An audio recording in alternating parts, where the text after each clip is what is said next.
ఈరోజు వాగ్దానము, పరిశుద్ధాత్మ వాగ్దానము. పరిశుద్ధ గ్రంథమైన బైబిల్లో నుంచి ఈ వాగ్దానాన్ని మనము చదువుకుందాం.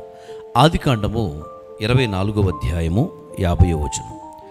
లాబానును బెతుయేలును ఇది యెహోవా వలన కలిగిన కార్యము. ప్రభునందు ప్రియులారా, ఈరోజు పరిశుద్ధాత్మ దేవుడు మనందరితో మాట్లాడే గొప్ప వాగ్దానము, కార్యసిద్ధి కలుగజేయువాడు. ఈ వాక్య భాగంలో మనం చూసినట్లయితే ఇక్కడ లాబాను బెతుయేలు మనకు కనబడుతున్నారు. ఎలియాజరుతో మాట్లాడుతున్న మంచి సందర్భం.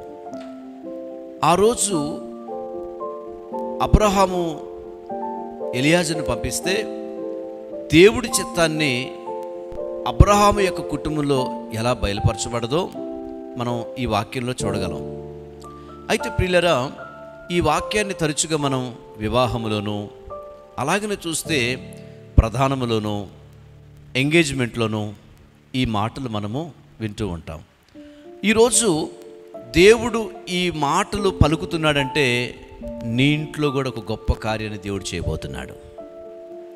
నీ పిల్లల మధ్యన దేవుడు ఒక అద్భుతాన్ని చేయబోతున్నాడు. ఎంతో కాలం నుంచి నీ పిల్లల విషయంలో ఈ వివాహం జరిగితే బాగుండేది, ఈ కార్యం జరిగితే బాగుండేది అని నువ్వేదైతే అనుకుంటున్నావో దేవుడు ఈరోజు ఆ డోర్లో ఓపెన్ చేయబోతున్నాడు. ఓ మాట చెప్పనివ్వండి. ఒక ప్రాంతంలో ఒక ఫ్యామిలీ ఉన్నారు. వారికి కొద్దిమంది పిల్లలు ఉన్నారు. సడన్గా ఒక రోజు ఏం జరిగిందంటే తల్లిదండ్రులు చనిపోయారు. ఒక అక్క ఉంది, మిగతా వాళ్ళందరూ కొంతమంది చెల్లెళ్ళు, తమ్ముళ్ళు ఉన్నారు. ఈ అక్కే వాళ్ళందరి బాధ్యతలను భుజం మీద వేసుకొని నడిపిస్తూ ఉంది.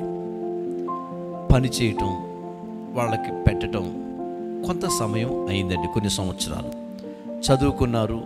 చదువుకున్న తర్వాత పిల్లలు పెద్దోళ్ళు అయిపోయి ఎవరి దారిలో వాళ్ళు వెళ్ళిపోయారండి.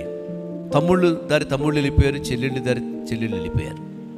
వాళ్ళందరూ స్థిరపడ్డారు. కానీ ఈ ఒంటరిగా మిగిలిపోయి బాధను వేస్తుంది. అయ్యో అని చెప్పి చూస్తూ ఉంటే ఆ రోజు దేవుని మందిరానికి తను వెళ్ళి దేవుని సన్నిధానంలో సేవకుడితో ఈ మాట చెప్పి దేవుని సన్నిధిలో ప్రభువుకి ప్రార్థన చేసుకుందని. ఎప్పుడు ప్రార్థన చేసిందో, ఆ తర్వాత దైవజనుడు ప్రార్థన చేశాడో, తను తిరిగి ఇంటికి వెళ్ళే లోపల ఒక సేవకుడు, కొంతమంది వాళ్ళ ఇంట్లో ఉన్నారంట. ఏంటండి మీరు వచ్చారంటే, ఏం లేదమ్మా, మేము ప్రార్థన చేస్తామంటే దేవుడు మిమ్మల్ని చూపించాడు. ఇదిగో ఈ అబ్బాయి, ఒకవేళ నీకు అభ్యంతరం లేకపోతే నువ్వు వివాహం చేసుకోవచ్చు అని చెప్పారు. దేవుడు నిజంగా అద్భుతంగా ఆమె గ్రహించి వివాహం చేసుకున్నాక దేవుడు చాలా గొప్ప ఆశీర్వాదకరంగా మార్చాడండి. అవును కదా, కార్యసిద్ధిని కలగచేయవాడండి ఆయన. ఈరోజు నువ్వు కూడా నీ కుటుంబంలో కూడా ఇలాంటి పరిస్థితులు ఉండొచ్చు. దేవుడు ఒక డోర్ని నీ కొరకు ఓపెన్ చేస్తున్నాడు. నీ కుటుంబంలో నీ పిల్లల కొరకు డోర్ ఓపెన్ చేస్తున్నాడు. వారు ఆశీర్వాదకరమైన స్థితిలో ఉండబోతున్నారు. ప్రేమగల యేసయ్య వందనాలు. కార్యసిద్ధి కలగచే దేవుడు అనే ఈరోజు వాగ్దానం ఇచ్చారు. ఈ మాటను ఎంతమంది కుటుంబాల్లో వివాహాల కొరకు ఎదురు చూస్తున్నారో, దైవ చిత్తానుసారమైన వివాహాలు వారి కుటుంబాల్లో జరుగునుగాక, వారు దీవించబడునుగాక, ఆశీర్వదించబడునుగాక, నీ సన్నిధి వరకు తోడయుండునుగాక, మీరెక్కలను భద్రపరచబడునుగాక. తండ్రి, వారిని ఆశీర్వదించమని, గొప్ప కార్యాలు జరిగించమని. అంత మాత్రమే కాదు నాయనా, ఈరోజు బర్త్డే జరుపుకున్న వారికి దయనే కిరీటాన్ని ఇచ్చి ఆశీర్వదించండి. వివాహ దినాన్ని జరుపుకున్న వారిని మీరు దీవించండి నాయనా.